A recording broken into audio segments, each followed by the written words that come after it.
everyone, and welcome back to my channel. If you're new here, my name is Marian.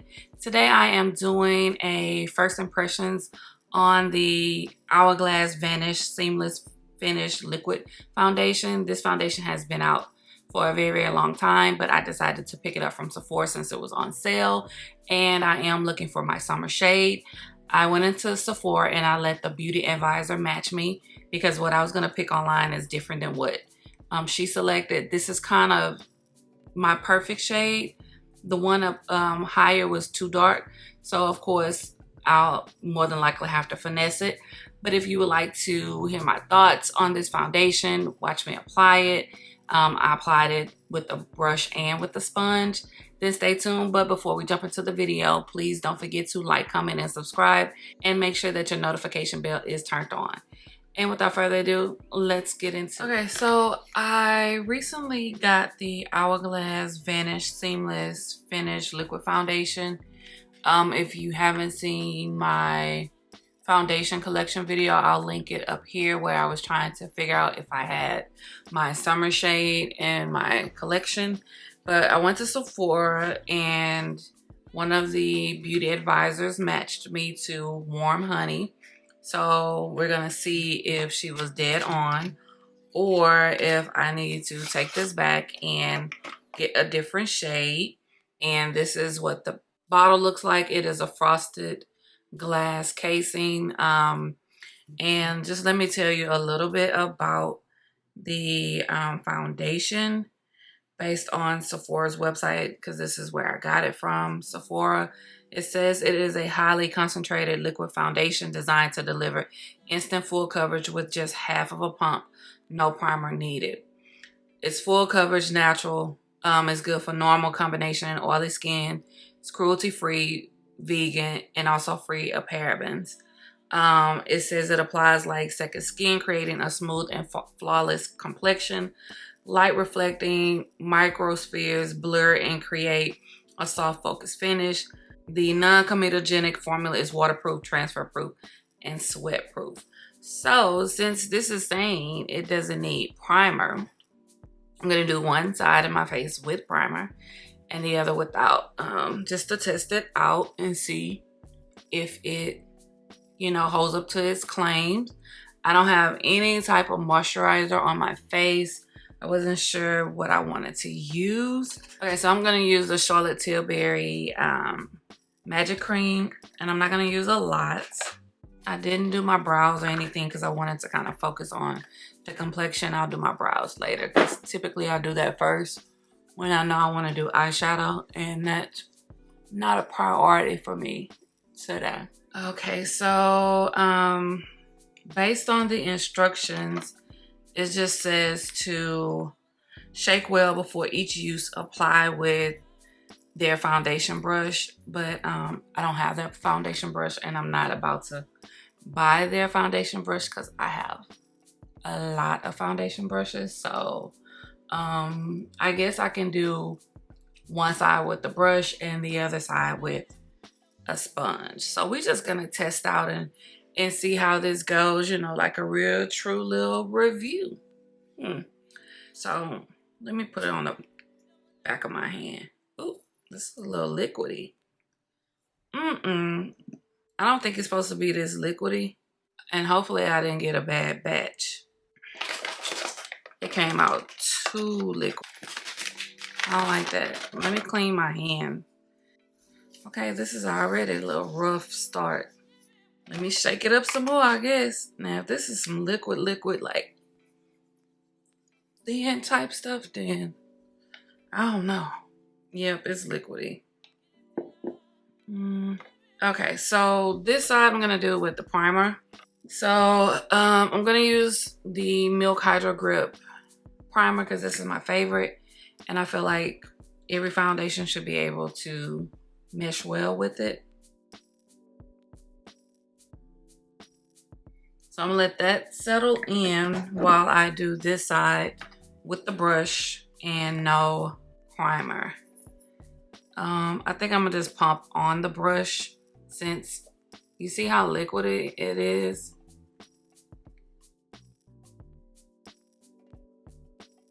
Now looking in the mirror, And looking in the camera, it looked like, I think we decided to go with this shade, and then that I can darken it with my powders because the shade right up under it was too dark. So like I said in my other video, I typically have to finesse my foundations. So this is what it looks like with just those pumps and using the brush. My brush is not wet with any type of setting spray or anything. And this is the type of coverage that I am getting. It is slightly kind of covering up my dark spot right here. It's providing a lot more coverage than would normally occur when I am using foundations. So it doesn't look like a lot of texture is showing, even though I'm using a brush. And I'm just gonna use this mirror to get a little closer. And it gives a good coverage. It didn't do too much right here with this dark spot, but I didn't really apply too much on my forehead. I could actually build this up and make it even more full coverage, or give more coverage. So I'm just gonna do I did two little dots. But as you can see, this side is definitely lighter than my natural skin tone. But once I use, you know, powders and stuff, it will all come together. Okay, so let's move on to the side with the primer and see if I get a different outcome. And also, we're using a sponge. Shaking it up again. And I'm a little afraid to put it on my face and thinking it's gonna drip, but no. I'm just doing little pumps. Yeah, we're gonna go from there.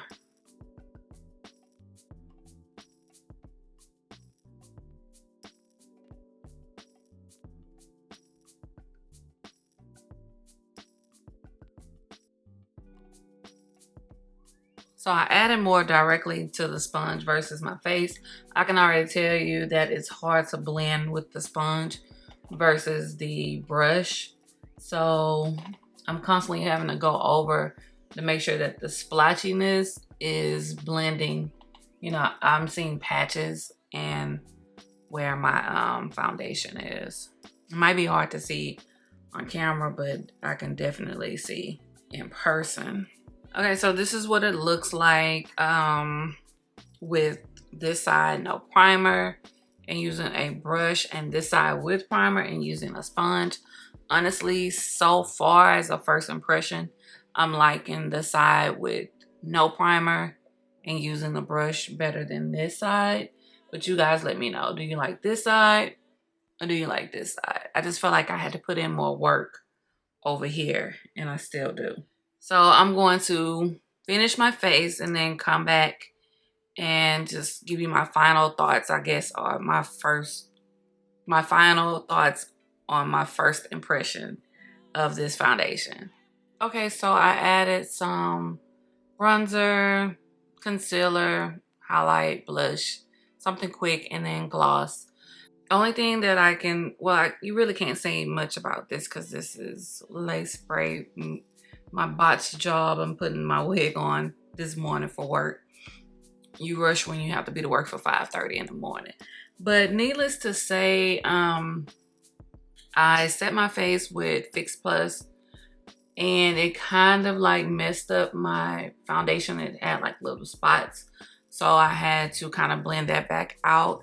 But when I did a final set with the Charlotte Tilbury setting spray, I had no issues. Looking close at it in the mirror, I'm still preferring the no primer brush side compared to the primer and sponge side. So I'm going to try it out again, but only using a brush for my entire face, and then go in with the sponge just to make sure everything is cohesive.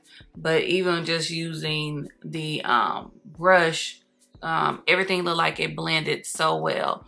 And I used the Juvia's Place foundation brush, and then I used the beauty blender on this side, and when it messed up a little, I had to go in with the Juvia's Place foundation brush to kind of like blend it and fix it.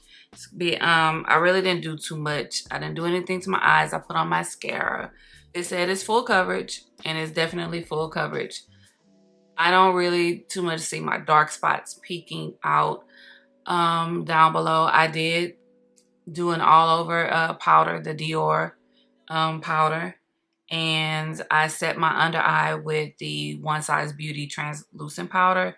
So pretty much everything that I've used on my face today are products that I use all the time, and that's an important thing to me, that my foundation that I buy, I'm able to incorporate that into my makeup routine, and it meshes well with the products that I already have. And thus far, I really have no complaints, other than I really think that it looks better when you apply it with a brush, and it is very liquidy. I wasn't expecting that for it to be a full coverage foundation.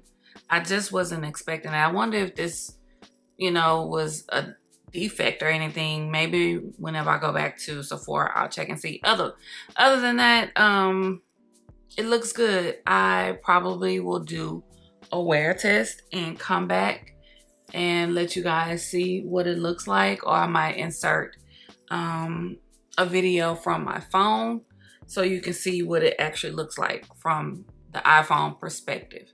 Okay, so this is what the foundation looks like coming from my iPhone 13 Pro, and this is in 4K. So as you can see, and this is the sponge side. If you enjoy these type of videos, please give it a big thumbs up. Leave a comment down below if you have this foundation, if you didn't like this foundation, if you had it, do you want to try it out? It's on sale at Sephora for half off.